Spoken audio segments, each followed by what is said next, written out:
seven, six, five, four, three, two, one.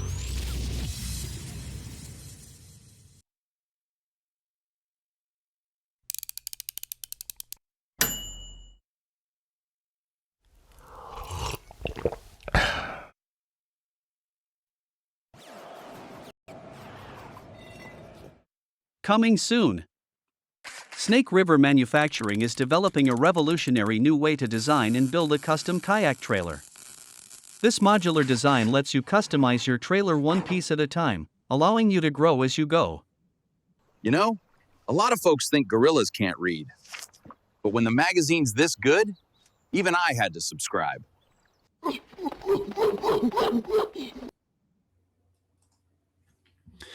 Oh, hello. Good evening, everyone. Thank you for joining me for this episode. We are going to have a great guest tonight. So we're going to break off on that in a second. This episode and every episode for 2025 has been brought to you by Snake River Manufacturing. If you go to snakerivermanufacturing.us, you can check out all of the kayak trailers that Steve and the crew are putting together. They are amazing, amazing works of art that'll get you to and from the water in style. So, and also go to Viking Kayaks USA. They are sponsors for 2025 as well. Go to vikingkayaksusa.com and you will be able to see all of their paddlecraft to get you back to the roots of kayaking. So this episode, I have a gentleman that I have watched fish. I've watched him branch off into how-tos, and now he's going deeper into more in-depth educational things. And I think it's going to be a great conversation. For this episode, I have Mr. Daren Wendell, and I'm going to bring him in. Hello, Mr. Wendell. How are you? How's it going, man? I am well. All I have is this. Got the hype button. The hype button. Leftover. I used to be a professional fundraiser. So time my team told me they got a major gift, they got the hype button, but it just never left my desk when I quit. I like the hype button. So for those anglers that are under a rock, could you give a brief overview of who Mr. Daren Wendell is?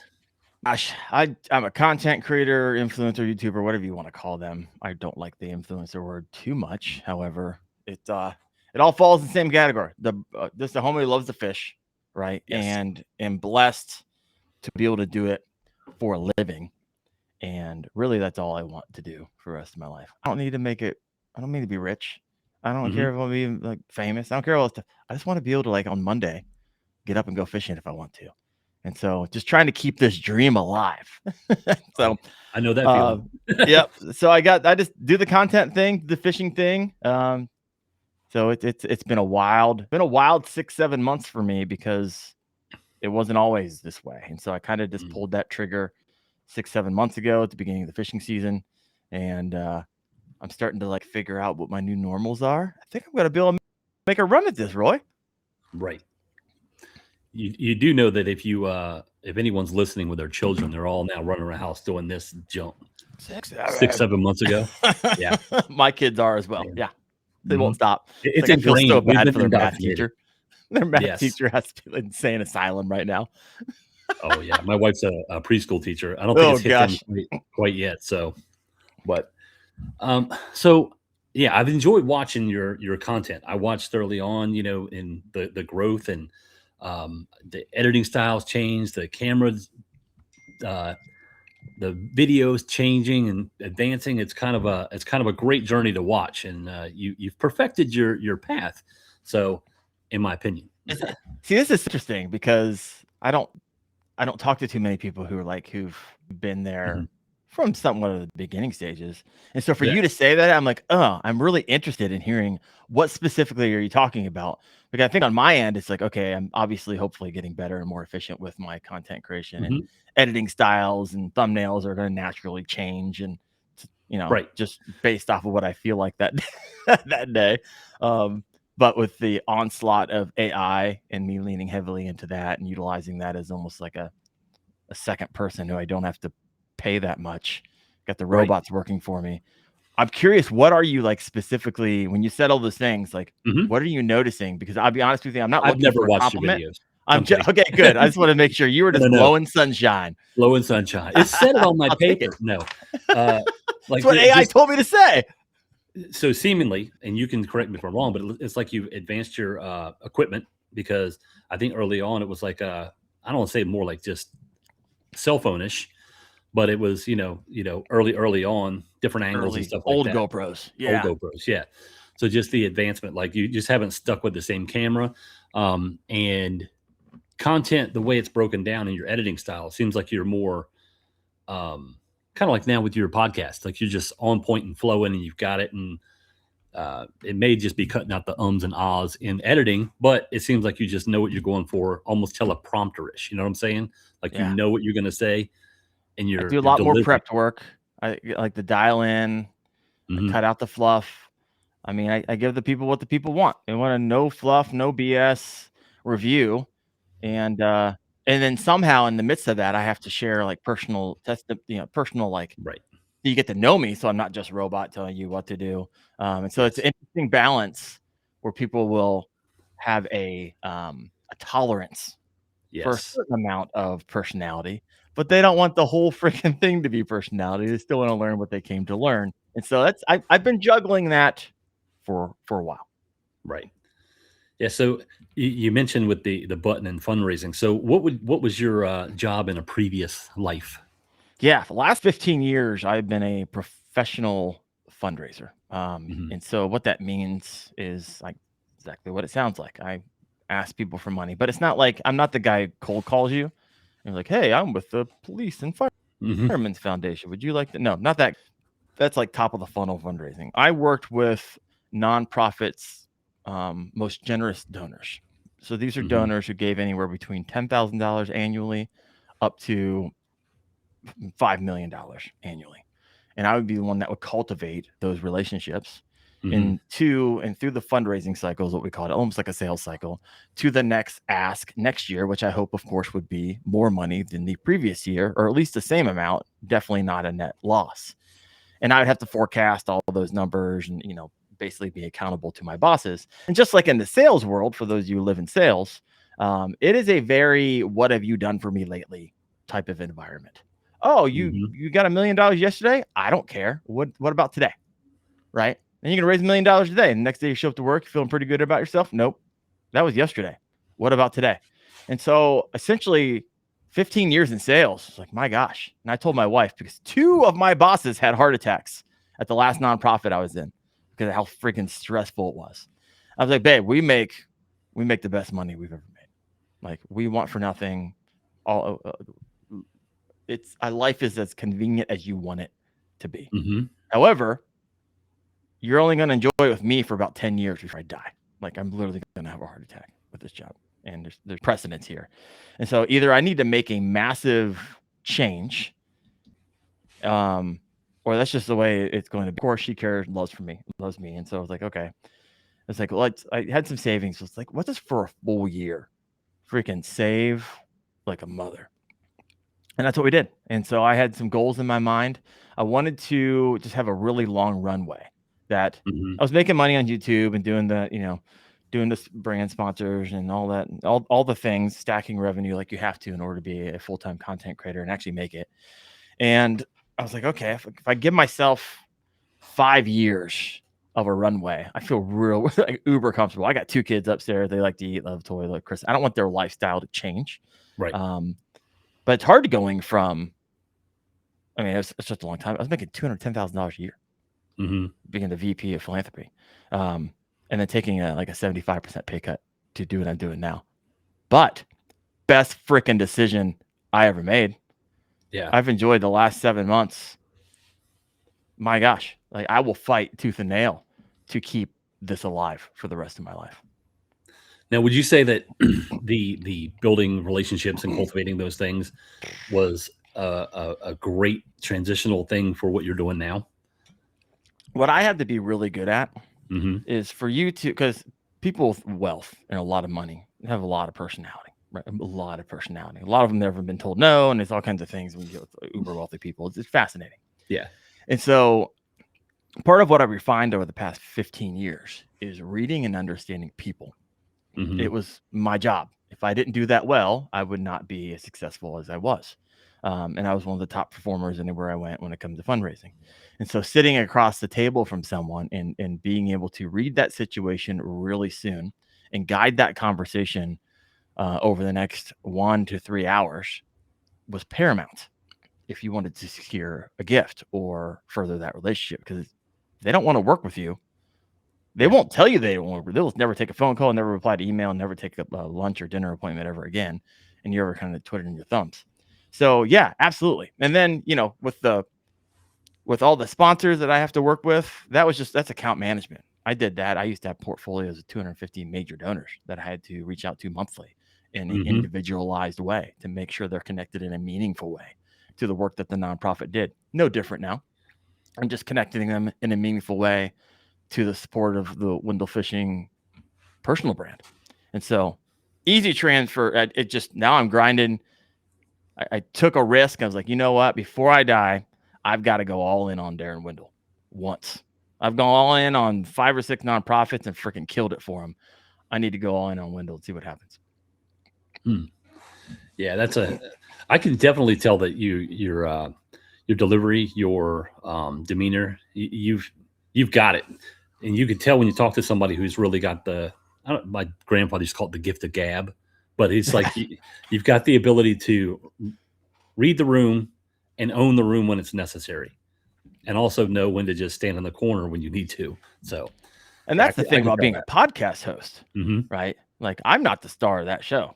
Right. I'm just literally the guide, right? If you know anything about storytelling and story branding and stuff, like if you're really into that, you know what I'm talking about here. You have to be the guide because your guest is the hero and the audience and people listening in are the heroes in that story. So this is like, I love that type of stuff. Unless your internet goes down, and then the guest has to be like the show guy. Like last night. Yeah. Well, with Stephen Kidd. Yeah, I still joke him about that when his computer kept shutting down. Oh, he that's comes right. back in, he's like, "Hey, yeah, so good." Just take it, run with it. It was fun. I actually happened last night. I had Wyatt Hammond on, and for some reason, it was shut down on my end. First time it happened in 122 episodes. And I come back in, he kept on talking. I was like, sweet, this is perfect. It only happened a couple of times, but hey, you know what? Gotta be flexible. Technology, man, it's great when it works. So yeah, and I get like when technology doesn't work for me, I go from 0 to 100 in about 3 seconds. About flipping some tables over here. Oh yes. Calling upper middle management over here.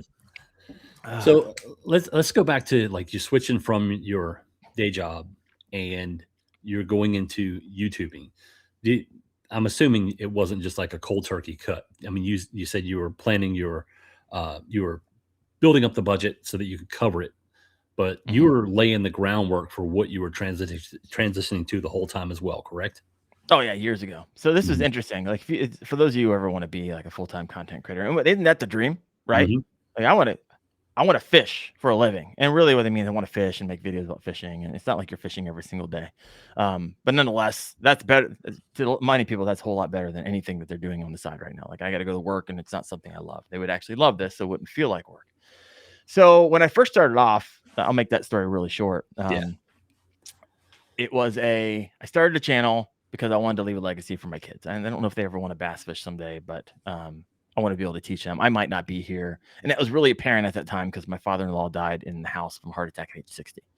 All right. Fast forward maybe 6 months. I'm out of work. I'm looking for work. And, lazy hands make a man poor. So I'm like, okay, I got to do something. So I created this YouTube channel. And then my wife and I start getting into conversations about how much money I was spending on fishing, which, oh man, it adds up real fast. So like, all right, I'll just monetize the thing and it'll at least pay for itself. So I did that.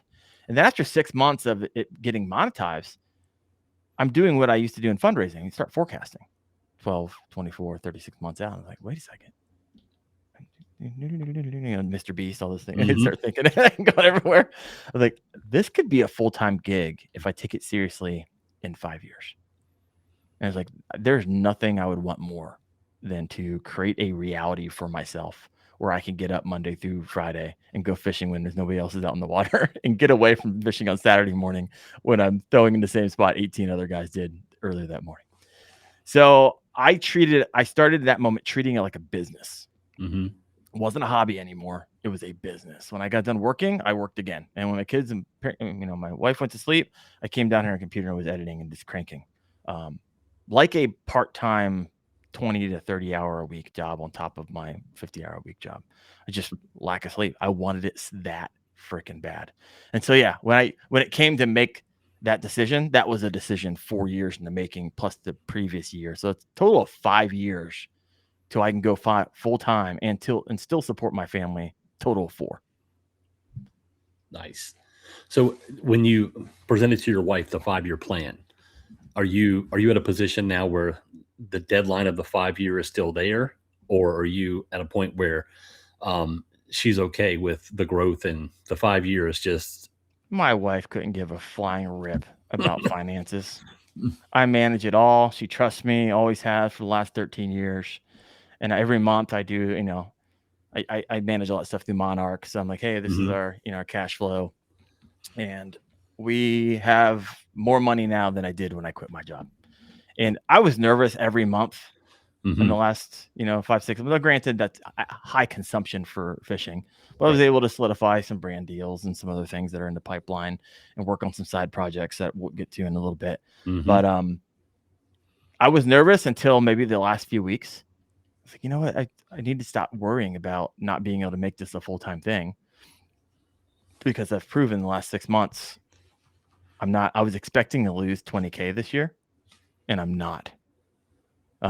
And so, and when you're not losing year over year, you're gaining. And so then I got the next 5 years to do it that I did the last 5 years. And my gosh, I mean, it should be stupid. I hope to get the silver play button.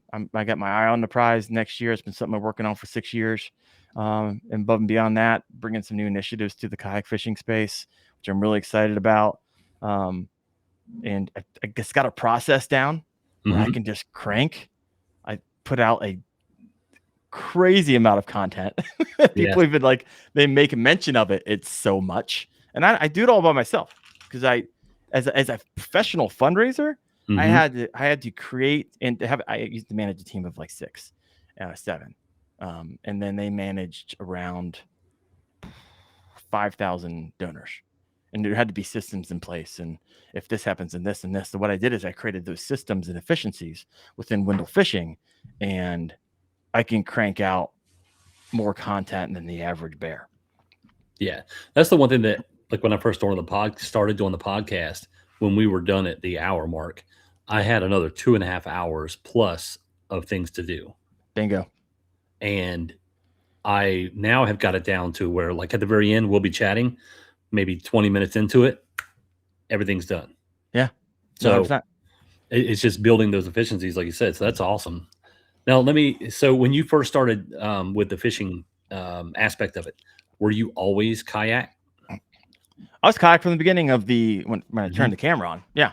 I don't know why, something just like the first year was like, I think it'd be awesome getting a kayak. One, my dad and I used to own a boat. Boats are kind of pain in the butt, and plus I wasn't making a ton of money. I didn't have to pay like monthly to have the thing stored because I live in Northeast Ohio. Then you had to winterize the motor, and the motor was old, so it was a piece of crap. And then you always had to have 2 people, and it was big, and you have a truck to pull it. So, oh my gosh, I don't always want to go. I don't have to always. My dad doesn't want to get up at the butt crack of dawn like I do. It's like I just want a solo. Like I don't want to have to wait for you to get to the boat ramp to go out. I just want to go when I want to go, and I get off when I want to, get off the water. So I fell in love with the community, but also kind of the individuality. Now I love fishing with people, but now the fishing with people, hey, want to go fishing with me? Yeah, we start off, we say, hey, we take off, and I go right and he goes left, and I see him 2 hours later. Hey, how's it going? That is fishing with others right now. But yeah, it's been an interesting ride. I forget what the question was. I'd be honest. No, you covered it. Yeah, you covered it. So the other thing too is, I mean, I remember when the first couple came out, you had what, a Sun Dolphin? Like, or was it a? Sun Dolphin Aruba 10. That was my second kayak because I found that kayak while fishing out of my Native Slayer Propel 10 circa 2018 edition. I found it in river. And I was like, I don't know. I called the cops. Yeah. And I got home. I was like, hey, if anybody's missing this, I have it. And they're like, well, if no one claims it in a year, it's yours. and a year passed. I'm like, okay, I guess it's mine. The proud owner of the bright orange Sun Dolphin, which every once in a while I will get in and float down the river. I used to like throw it in my rental cars when I still did fundraising, had to travel places. And then it's an easy 10-footer to fit in the back of like SUVs. And I take that out and go fishing at night when I got done working. But yeah, Sun Dolphin. And I've gone through the gamut, and it's starting to pick up steam now that companies are sending kayaks for reviews, and I'm finding deals. And it's like, oh my gosh, it's wild. Yeah, that's kind of the fun portion of what you do. I guess even what I do too, because I've had a couple kayaks show up, and you're like, all right, well, I guess I'm taking that on the water now. Yeah. So no, it's good. Some I like to buy. mhm. There's always this, and people are going to know if you're authentic or not. It's one of those things. If someone gives it to you, I still let the companies know. I was like, hey, I'm still giving this a fair shake, just like everybody. And I've had companies send me kayaks. I'm not quite sure why they did, because the reviews just reflected what I believe the kayak offered or didn't offer in a lot of cases. And I have companies who are like, I don't know. It was just interesting. I guess they believed in their kayak, and I didn't. But yeah, I've had a couple products show up. Two were delivered unannounced, like I didn't know they were coming. And the one of them, I will tell you, is a big piece of metal that fits into a rod holder, and they wanted to branch over from charter boats to kayaks, and it probably weighed 25 pounds. oh geez, I was like, I don't think so. Well, have you tried it? I'm like, don't need to. It made me groan picking up the box when it came here. I was like, it's not going to go on there. No. If I have 25 pounds left on my kayak, it's getting another battery or more tackle. It's not get one rod holder. No. Yeah. No, it was just a metal plate that you would bolt your tackle box on. Like it was something definitely not in the kayak world. Fascinating. Sounds like something you have it on like a salmon trolling boat.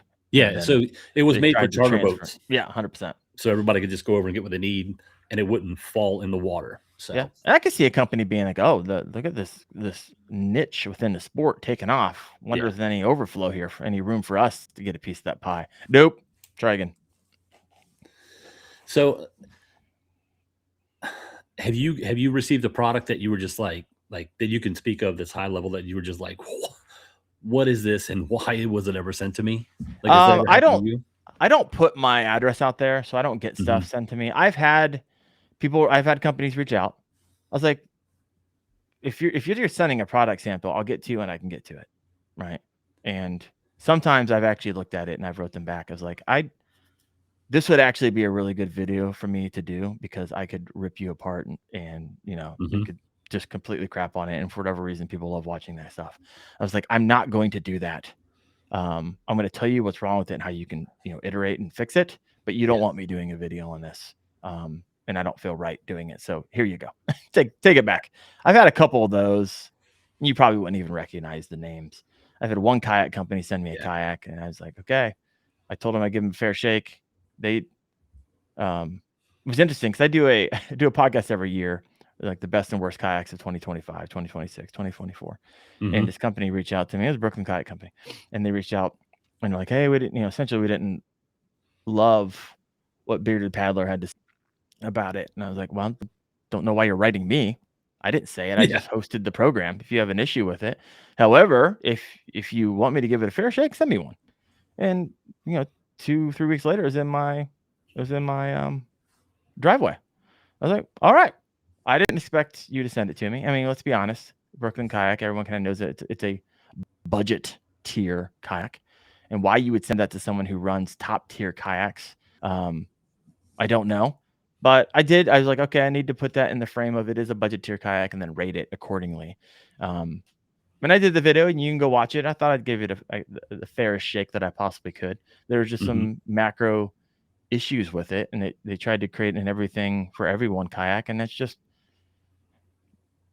just massive design flaws when you do that. And so I just called those out. Let's just say I never heard from them, and let's just say I'll probably never receive another one from them again, which I'm totally fine with. Totally fine with. I got another video come out. Newport probably won't like. It's coming out on Friday. See what happens. Yeah, honesty seems to hurt a lot of people's feelings, and as opposed to them embracing it. Okay, You so know? this is interesting because as a content creator, you are and you're not, right? You have to let people know who sponsor you. I still got to remain my authentic self, and I still got to be able to share room for improvement. Yes. Right. Like, I'm not going to disparage it, like say untrue things about it, but truth isn't disparagement. So I need us to get on the same page about what disparagement is and it's not. And so the interesting thing about working with sponsors is like, okay, I understand especially if you're new to a sponsor, you're happy to have a sponsor, right? Mm-hmm. And you don't want to say anything negative. And so I think people might even subconsciously just like, toot the horn when everyone knows it's not great, but you saying it's great and people know that's not authentic. And so it's an interesting line. So my goal eventually is to just work with a few sponsors who understand that. But in order to do that, you have to create something that is yours. Right. And so this is what I've been working on with Hoover for the past 6 or 7 months. And this is where KFAST exists. And so instead of selling something and getting this world is all about affiliates. Every company wants you to sell their thing and give you a 3 to 10% kickback for selling that thing. But the problem with that, you have to have massive throughput in order to make that viable for yourself. And so, but when you're starting off, that's all people are offering you. They're not offering cash deals. They're not offering your kayaks. They're not offering the stuff for free. They're just not. Right. And then you get to that point where they are offering those things in return for, not for free, by the way. Everyone thinks it must be nice for free. It's not for free. You time, hours, years of doing it for free. You're paying for it. And then you get to the point where you can actually get into cash deals, and it kind of goes from there. But that's like we're talking years, right? Yeah. But Chad and I are like, let's create something how can we create something that furthers and promotes the sport of kayak fishing, but also something is yours. So instead of like selling the thing and getting a 5% kickback, let's sell our thing and get 100% kickback. That sounds a whole lot better than 10% or 5% or 3%. And in order to be successful and to make it viable long term, I believe you have to have your thing that you primarily sell and then build out more of your things. Or at the end of the day, you're just making rich. Yes. And I've done that my whole life. I'm done. Yeah. So bring up KFAST. Just tell everyone quickly what KFAST is. KFAST, Kayak Fishing Advanced Safety Training. At the end of the day, the sport of kayak fishing has way outpaced the safety training that should have come alongside it. No one's doing it, right? No one's doing it at scale. Let's put it that way. And so, do you know of anybody who's doing any type of kayak fishing safety training? Roy, have you heard of it? Kayak fishing specifically, no. Yeah. There's one or two that I know of that do it like as a one-off thing. Nothing more than you got the ACA. They do it kind of a thing, but they don't do kayak fishing yet, and it's not scalable, right? You can't take courses online. You have to go in person. It's $1,500, and there's whole long processes, and it's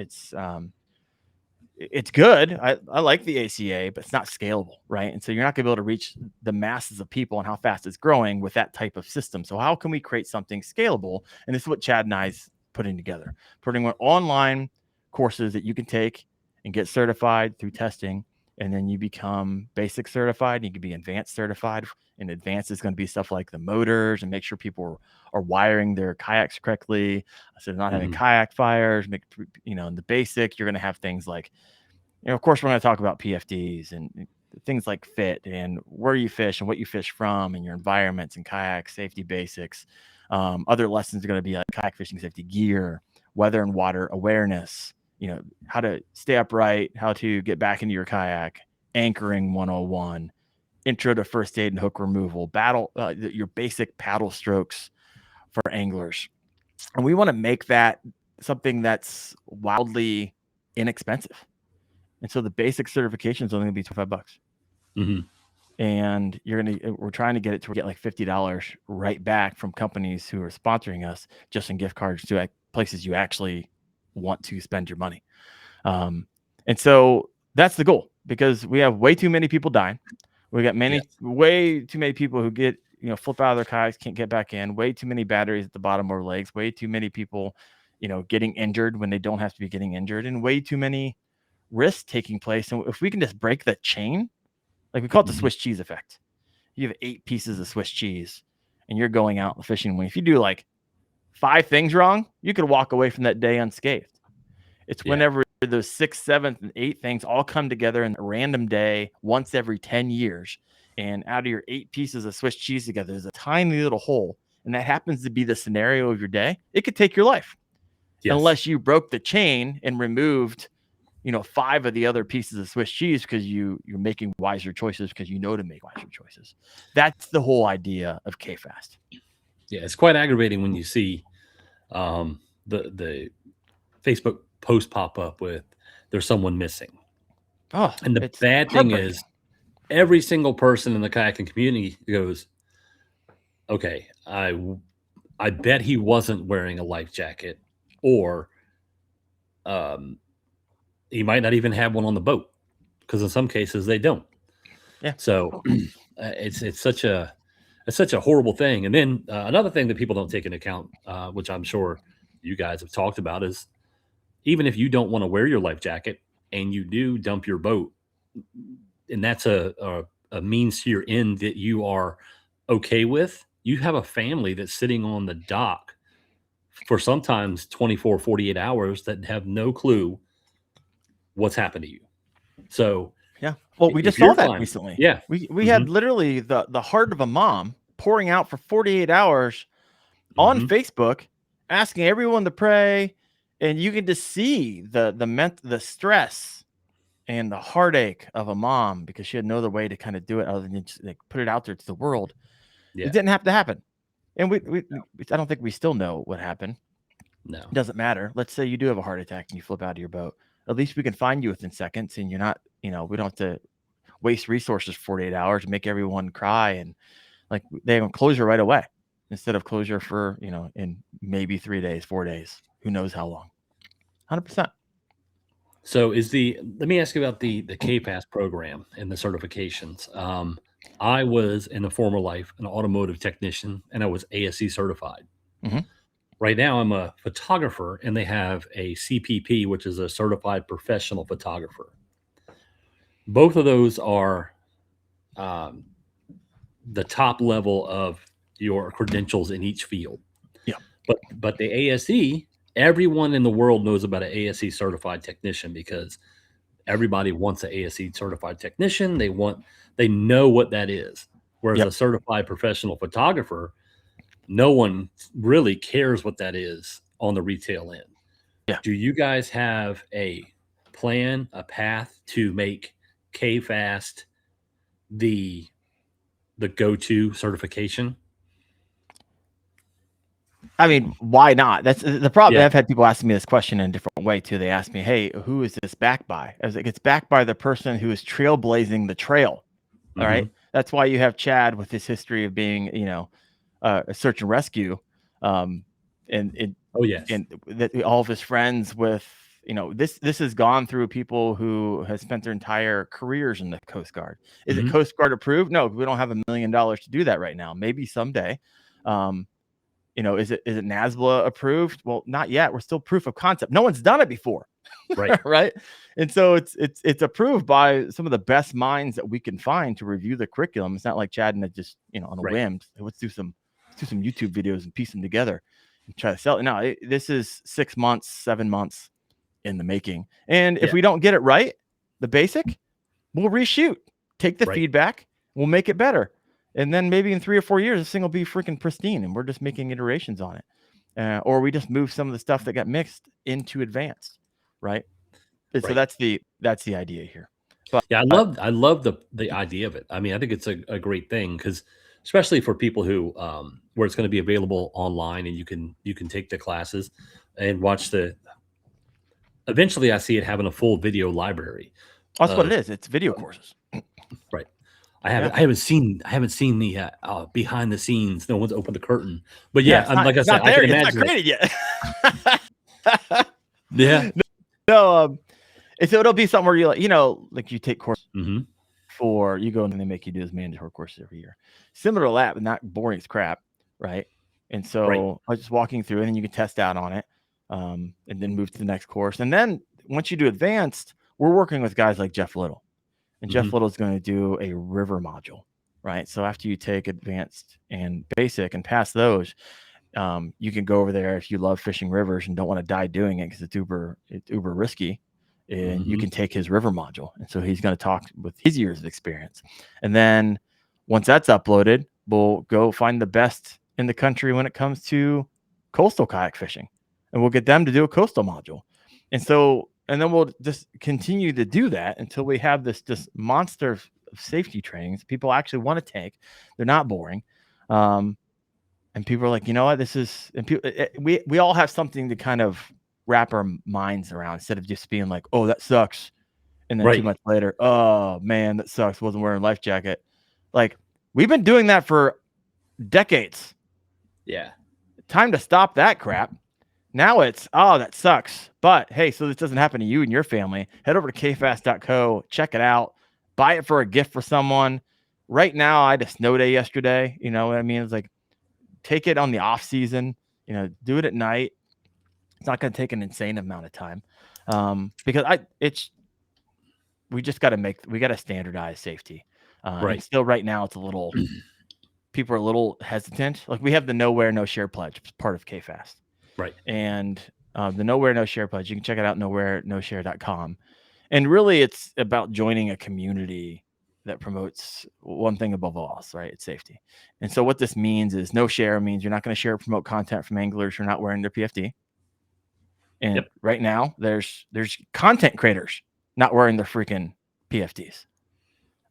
Drive me crazy. You're not going to share the water. So while in the water, we're going to take the opportunity to encourage, educate fellow anglers about the importance of always wearing their PFD, right? Even if not required by local, state, or federal law, right? Emphasize that wearing a PFD is safe. In Ohio, we don't have to wear one. We just have to have it on our vessel.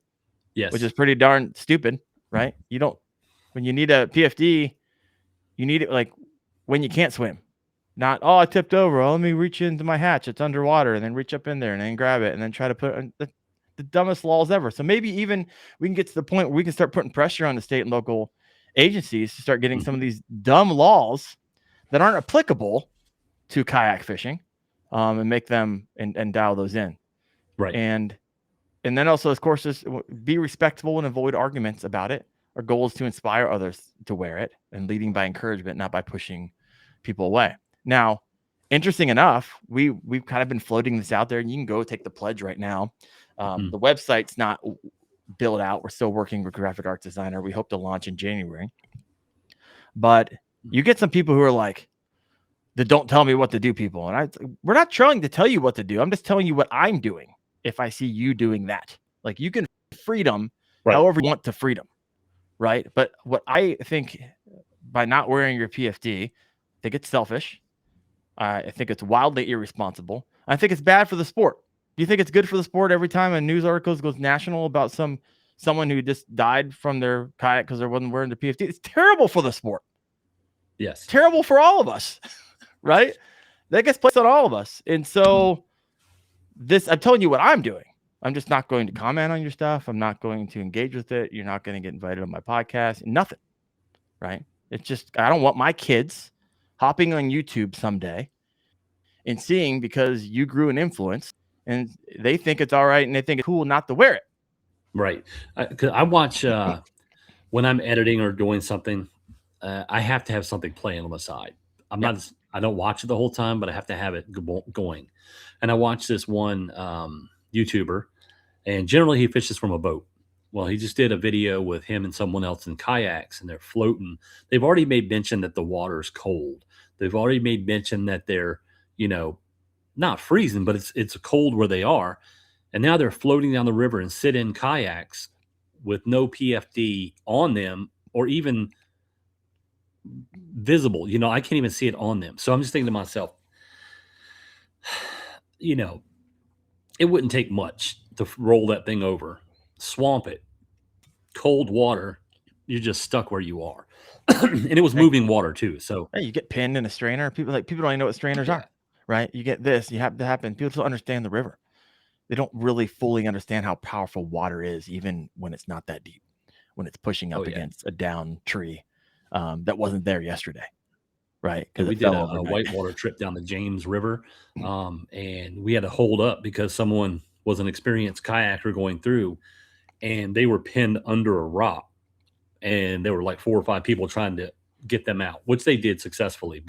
And they had all the gear on. They had the helmet, the life jacket, all the apron. They had it all. But when they were pinned, it was just, One of my buddies got pinned on a log. Luckily, he was able to get out, but I've heard stories of those who didn't and got pinned on pylons. yeah, And the weight of that water is, you think you can get out or wiggle out, you can't in some cases, and it just takes lives unnecessarily. So we've got to change it. We're going to change it. Yeah. Right. It's just going to be uncomfortable for some people along the way, and I don't freaking care. right.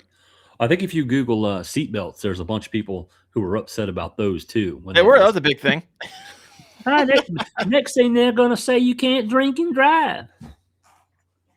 So right now, I'm not trying to tell you what to do. I'm just telling you, if we can get enough Right. people that are like, hey, the reason that people post on social media and stuff like that is they want to grow their influence. They want to grow their personal brands. And if there's a massive army of people saying, I am not going to give that to you Right. until you promote safety in the sport that I love, maybe, just maybe, they might think a second chance. And maybe there are some kids out there who look up to me, and maybe it probably would be a good idea if I practice safety in the sport I love so I can grow the sport instead of damage it along the way. That's true. And I mean, I think that the KFAST, there's a lot of opportunity there. I like what it is. I like where the direction it is projected to go. I like that a lot.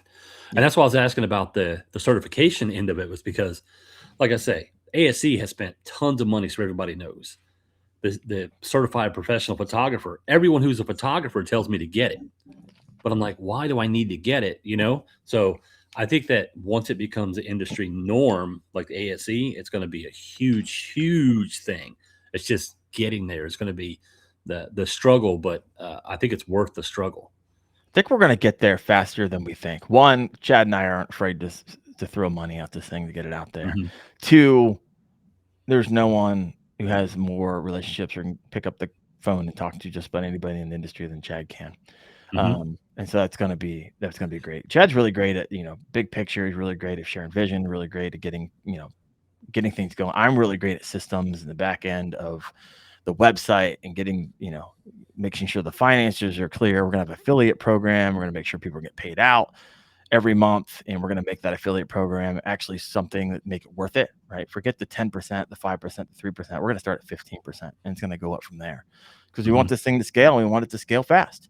And so we want people to be able to earn and do what we love doing every day, which is wake up. I mean, it could be a part of another stacking of revenue for someone who wants to do this full time. And so we've thought about every angle we possibly can. And it's going to be really exciting. It's taking a lot longer than I thought because we don't want to launch it and it be janky. Yeah. So we want it to come out of the gate. Website's not done yet. Videos are being edited. We're working with an After Effects right now, so it just doesn't look like YouTube videos behind a paywall, right? We're actually we're going the extra mile on reviews. We're going the extra mile on editing. We're going the extra mile on the learning management software, on the marketing. We're really trying to come out of the gate hot so we can get past a lot of the yeah buts and there'll always be haters and we'll just freaking steamroll. So you mentioned Chad. How did you and Chad get together? How did that, like, I feel like there was like a we just became best friends moment. No, it's one of those things. I had 8,000 subscribers. I remember the day. 8,000 subscribers. Chad reached out. Hey, I'm doing this knucklehead thing. And, I got Gene Jensen, and Gene's got like 400,000 subscribers at the time. He's like, oh, yeah, Alex Rudd. And all these guys, everybody he named, I knew because I looked up to them because they had, they were doing what I wanted to do full time. Meanwhile, I got 8,000 about 2 years in. And so he asked me to do the knucklehead thing. I was like, heck yeah, let's go. So I did a knucklehead thing, and then he tested me on a few things, liked how I responded. And ever since then, we've done collaborations on videos. And it's just I think it's a good yin to yang. Like where his strengths are not necessarily my strengths. Where his weaknesses are, those are my strengths. And so if we can come together and create a business where we lean heavily into each other's strengths and understand our weaknesses, we could really make a run at this. And so it made sense. Of course, we still have our own personal brands. Let's come together and do something and create an LLC, a Kayak Fishing Safety Guys LLC, and see if we can make a dent into growing the sport we love. And so that's just what we decided to do. And so Chad and I talk about, every day almost. We do brand deals together. And so when you put both of our metrics together, it gets kind of pretty stupid and helps pave the way instead of trying to do it all by myself or him trying to do all by himself. We were just adding up the numbers yesterday. Between the two of us, we had 100 million views this last year and 250,000 watch hours. Wow. I was like, my gosh, like what that's got to be sellable to some companies. Got to want to have a piece of that pie. Now, come on. Yeah. And so it's exciting. It's exciting. That's awesome. Yeah. It's always good when you find that the yin to the yang, like you said, because I have a business partner and he and I was like, we play off each other really well. Yeah. I'm the idea guy who's like wildly crazy with a bunch of ideas. And he's a devil's advocate who's like, okay, well, if we implement all 6,000 of those, we're going to have an issue. Right. Let's throttle it back to maybe 3. So, yeah, that's good. That's good for that. So, and Chad's not the only person I work with. I love working, like doing collaborations with Rudd and all. So it's not, I don't have all my eggs in like one partnership basket, but it's a strong partnership. Yeah. And I think we're going to be able to kind of rock the industry, the kayak fishing industry a bit. Yeah. I like the KFAST. I mean, I hate the Facebook posts and I hate the way it makes me cynical or just instantly jump to judgment when you see something you're like, oh, not again. I know what's happening without knowing what's happening with these. So, but yeah, I've started to see it happen already. We have like 100 people have taken the pledge, and I've only talked about it here and there, like in some podcasts. We haven't even pushed the thing, and I literally seeing the companies put up a post with someone not in their PFD, and I go down the comment section, and I'm starting to see just logos, nowhere, no share. That's all it is, like 2 or 3 logos and nowhere, no share. So it's not argumentative. It's just them voting. Right. I'm not interested in this content, and I'm letting you know. And so maybe someday there's a company who thinks it's a good idea to, promote unsafe practices in kayak fishing, in my opinion. And then you get 30 nowhere, no share logos. And the people are going to vote and be like, hey, you might be getting some residual on me posting images. However, you're not getting my business. So you can't pay the bills with likes and shares and comments. And people kind of just let companies know it's not okay. Got to create an army like that. And I have a feeling it's going to be really easy to do because out of 100 people, you might get 5 that, just balk at it for whatever reason. And they're, like I said, freedom how you want to freedom. I will too. Right. Yeah, that's with the magazine I go through and I took the pledge and I went through looking, making sure, because sometimes it's hard for me when I get like 4 to 15 images per article submitted and I'm trying to go through and place them and I'm in the mindset of photographer where, okay, oh, this is a great shot, angle, color, everything. And then I'm like, well, let me go back and double check. And so far I've only had one image that was submitted that wasn't a PFD visible, but it was a paddleboard PFD. So it was like a fanny pack style. Oh yeah, I've seen this. So I was like, oh, all right. Well, if you want to be in future issues, for the sake of clarity, get a real one. Come on. Well, I'll be completely honest. I was one of those guys. I remember years ago. If I don't have to wear it, I don't want to wear it. It's freaking hot out. It's 95 degrees here in Ohio. I changed my tune. I have. I used to be one of those guys. And actually, I have some old pictures. And I had a buddy reach out to me and say, hey, just to let you know, on your Facebook banner, which I created years ago, you're not wearing your PFD. I said, you're freaking right. I'm not. My gosh. Within 3 seconds, I had that down, had something else up. It's like, thank you for letting me know. And so I'm one of the stories. I'm a testimonial of used to be the screw you, I do what I want, to, you know what, I actually have responsibility here. So yeah, I think that it's going to be a really good thing. So what else do you have in the works? I mean, you're podcasting, full-time content. Now you've taken on this huge undertaking of creating this hopefully industry defining safety platform. Is there anything else that you're working on? I started another channel. Sounds like a good idea, right? Yeah. I created a second channel. So it's called, if you go to kayak.com, it'll take you to the YouTube channel. And what I realize is that there's a small group of people on YouTube who just love to watch uncut.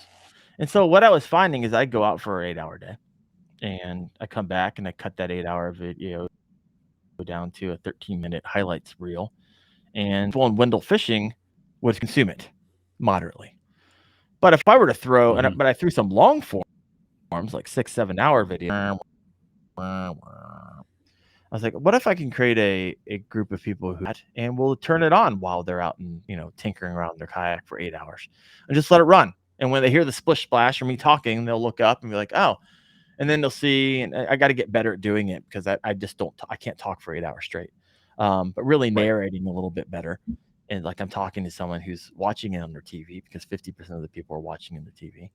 And so I was like, you know what? I got, I don't know, I think 13 videos in right now. I got ice on the water right now, but I'll monetize probably in the Q2 of 2026 on this channel. It's like, all right, so I'm just creating a different way, because shorts and shorter content for Wendell Fishing, and just literally what it means, kayak fishing and cut for that channel, and we'll see where it goes. Yeah, I watched maybe 2 of those, and I've had them run. I think the one I watched was like 4 hours, maybe. I just had it running while I was editing. So yeah, this is me telling everybody, I don't care if you watch it, just push play and go to bed. Yeah, I don't care if you're going out for the night, push play and walk away, and I will. My gosh, I'll shake your hand. And yeah, I think the one that I remember watching, it was you and 2 other people, and you were having a fishing competition with everything that was in the trunk. Oh, it was with Rudd and Wolf of Walmart and Dalton. Yeah, and you guys were just out shooting the bull and having fun and catching fish and being stupid, lying about what you're catching. 100%. So, but yeah, I just had it running because, like I say, when I'm working, I like to have things going. And if I put on something like a First Amendment audit or a anything else like that, it's just I'm constantly looking over. Well, I could hear what was going on, and then I could look over for the catches. Okay, cool. Yep, back to doing what I need to do. So I'm one of the long form consumers. So I look forward to, like, if people want to know, like, why, like, they'll see me catch a fish and they'll ask me in my videos, like, why did you switch over from this lure to this lure, and why did you move off the bank and now it looks like you're fishing in the middle of the lake?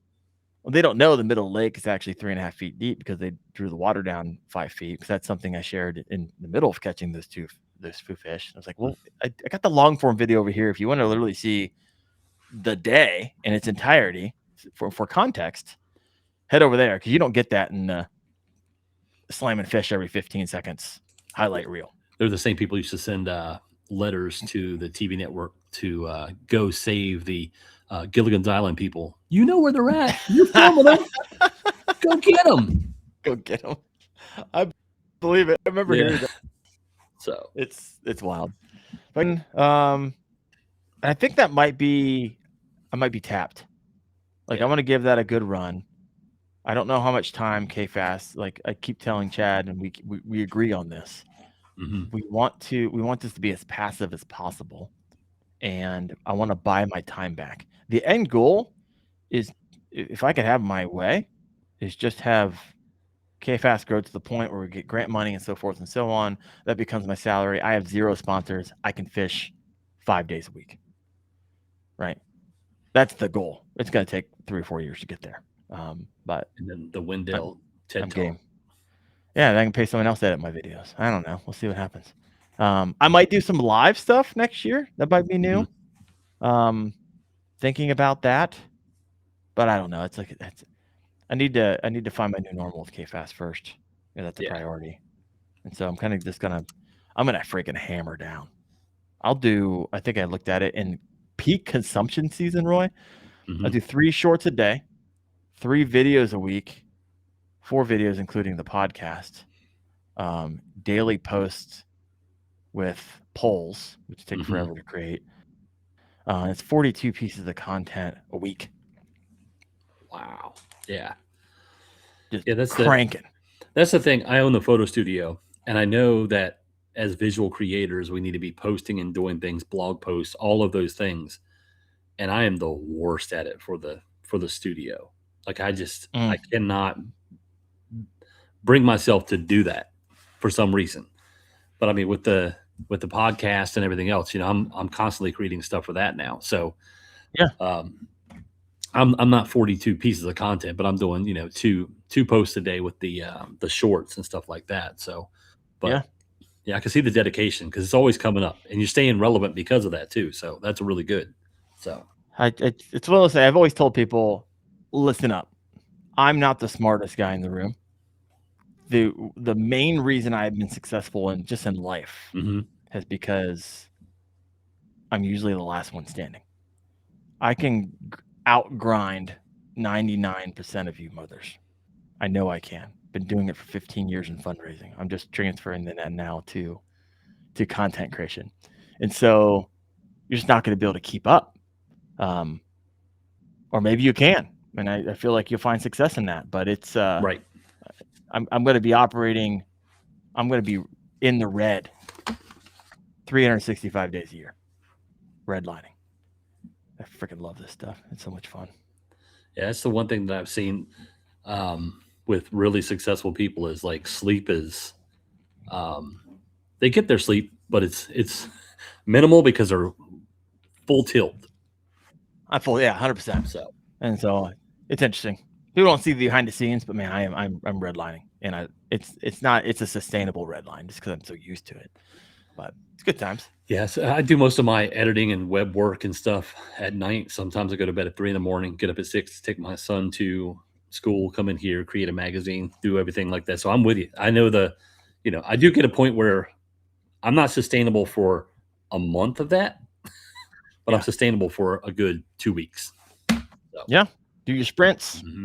That's good. And in the midst of all that, the content creation, I still love getting out there fish. Still like catching big fish. Still like using lures. Still love all the things I'm doing videos of. It's usually what I'm really interested in that moment. Embarrassing. I love having embarrassing fish with a good Yamatanuki.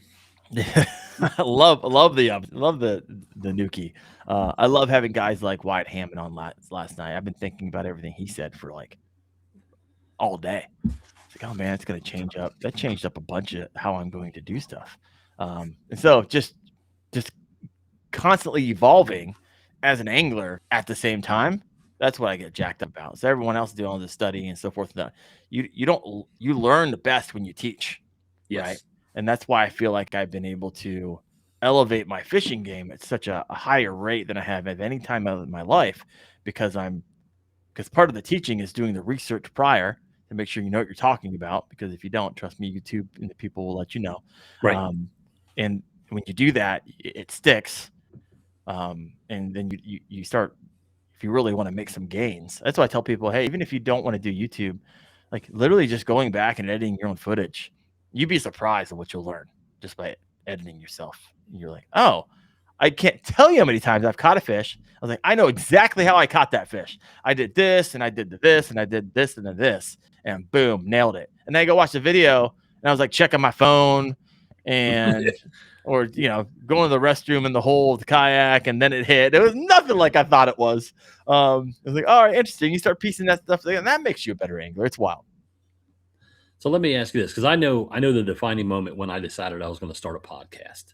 What made you start the podcast? Like, what was your reason to do it? I know it. My reason was not that I want a successful podcast. I don't even know if you call it successful. I think defining success in the podcast is like, okay, if you get to 8 episodes, congratulations, because the average is 7 before they crash and burn.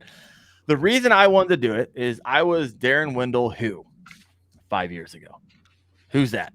I had 0 friends, knew nobody. I knew of them, but they didn't know who I was. I was like, what a freaking fantastic way to create friends within the industry, then have them on and talk about themselves. People freaking love that, right? And they have a lot to offer, so it brings value to everyone who wants to listen in. That's why I started it. Why I continued with it. That's why I'm on episode 123 next week. And I'm sure you know the effects of that, the ripple effect of those relationships. Oh yes. And now it's becoming like a tool. It's part of the package of Wendell Fishing. Like you can sponsor Wendell Fishing, you can sponsor, I got all the platforms, you got YouTube, you got a podcast, you add that to the quiver. You got KFAST, you got some package deals you can do with Chad or I or other people. And so there's a lot to offer. Yes. And so it makes it, and like I said, if you want to be a full-time creator, bringing more to the table is going to separate you from the person just bringing I have an Instagram following that's massive. What about YouTube? No. What about Facebook? No. Do you have a podcast? No. Anything else? No. I just told you I had Instagram. It's huge. It's like, well, we as a company don't care about Instagram, or we as a company care about Instagram. You're in good luck. And so if you have it all, which is hard to create, that's going to be a lot more tempting. You're going to have a lot more deals because you have a lot more to offer. Diversify the portfolio. 100%. Yeah, for myself, if you would like to know, I would. I was doing an article for Christine Fisher, and I sent out a form because, like, we'll talk tonight, and I'll remember highlights of what we talked about. I'm really bad about remembering the whole collective, just because I'm in the moment. So I was like, "Here's a form, fill it out." She's like, "I'm too busy right now because of all the tournaments. Can I just call you?" It's like, "No problem." So we were chit chatting about, I'd say, a good hour and a half while she was driving or more. And I was like, man, this is great. We're just back and forth bantering about whatever, chatting. And there was a moment she shared in her life that I was like, I have the polar opposite that no one would know about. So it was just that moment of like, if I have everyone's contact information, if I have all of these people, and I love to talk to people, why don't I just do a podcast? Right. And then less than 4 weeks later, I had everything up and ready to run. So it's her fault. If you guys don't like listening to me, it's all Christine's fault. Go right on our comments. Yeah. Why did you do this to us? Yeah. And here's the thing, like, there's a lot of podcasts out there, but not a lot of them last. Yeah. It's work. Let's not pretend it's not a lot of work. Right. Getting people to commit and reaching out and being able to slate every week, to assets, to intros, to outros, to sponsors, to frames, to like the system. It's not cheap either to run it, and then to connect it. And I mean, it's work. That's why the average is 7. That's the average. Yes. 7 episodes before a podcast dies. So you got to find your niche and lean into it and be in it for the long haul, because it's not like a YouTube video either. It's not like one day you start a podcast and one blows up and one the next time does. It's just a slow, gradual grow over time. It's consistent growth, nothing wild. I feel like I could have Kevin Van Dam on one day and I can have Daren Wendell on the next, and there wouldn't be a huge spike in views, to be completely honest with you. It's just a steady grow. So if you're in for that, if you have a long-term vision, podcast might be for you. Yeah, when I was starting it and someone said, how often are you going to do them? I was like, every week. They're like, every week? Like, it was he was also a podcaster. He was doing once a month. He's like, man, you should start out once a month. I was like, well, you know what? I'd rather just hit the ground running. And if I fall, I fall. I'll know quickly if I'm going to hit the ground and just crash or just keep going. Yeah. And I've enjoyed it. I mean, I've had all sorts of people on, and I know, like you're saying, the genuine knowing about the background of the fishing and all that stuff, people could tell. Yeah. That's why I try to know, okay, I don't want to know necessarily your detailed fishing technique from you. I'd like to know who you are and what got you where you are. That way, because that's really something I want to know about. I'm not going to come out and dare to be the technical expert on a type of rod, a type of reel. I know some techniques, but I'm not going to be high level proficient to even put my toe in that water. Right. So, but all right. Well, we've hit about the hour mark. Is that where Is you there usually land a plane? I looked up and it's an hour. I didn't realize. I was like, maybe we've Yeah. been going for 30 minutes. Do you usually go live? Yeah. All right. Yep. I always find that fun because it's fascinating. Sometimes they're having a conversation about nothing what you're talking about. Like, what am I doing here? Like, I'm noise. Other times, like, oh, sweet, this is some really great. So, Yeah. sorry we missed that, but it happens when we have podcasts in the same night of the week. Yep. Is there anything you want to say before I put you in the background and say goodbye to everyone? Oh my gosh, it just I love if you guys want to follow. It's at Wendell Fishing across all platforms. KFAST.co if you want to take the pledge. NowhereNoShare.com. Love to have your support in that. We're gonna have stickers available you can slap on your kayaks to show support. People will be asking about it if we got it going on. And so yeah, love to get your sub and then if you don't like it, you can unsub, but give it a chance. Appreciate Perfect. you guys. I appreciate you coming on, taking time. I know that you've got all of your irons in the fire, so I do appreciate you taking a moment to come on. My pleasure, man. I appreciate you, Roy. All right, I'm gonna throw you in the background real quick, and I'll be right back. All right, everyone. I think that was a great episode. Daren has a lot of things that he's done, a lot of things he's doing. I think it's worth the opportunity to go subscribe, check out everything that is to come. If you are a person who believes everyone should wear a safety vest, go check out KFAST and all of the things they're doing. If you're not, I recommend you go anyway. Just become that person, because I don't want to read about you and no one else wants to read about you. Just go in there and be safe. So again, this episode is brought to you by Snake River Manufacturing. Go to snakerivermanufacturing.us and see all of the beautiful kayak trailers that Steve and the crew are putting together. They're beyond amazing. So this is also brought to you by Viking Kayaks USA. Go to vikingkayaksusa.com and check out all of their paddlecraft. They've got some great designs. I believe they just got a fresh shipment in, and they'd be a great addition to your fleet. So we also have kayakcoffee.com has given us Cafe 20 for 20% off of their coffee. So any order you place, put in Cafe 20 for 20% off. Also, if you go to Nico's Art Therapy on Facebook, this cup has been granted to them. So if you go purchase a cup, all of the proceeds go directly to Nico and his therapy. Again, thank you all for joining me, and I look forward to seeing you next week.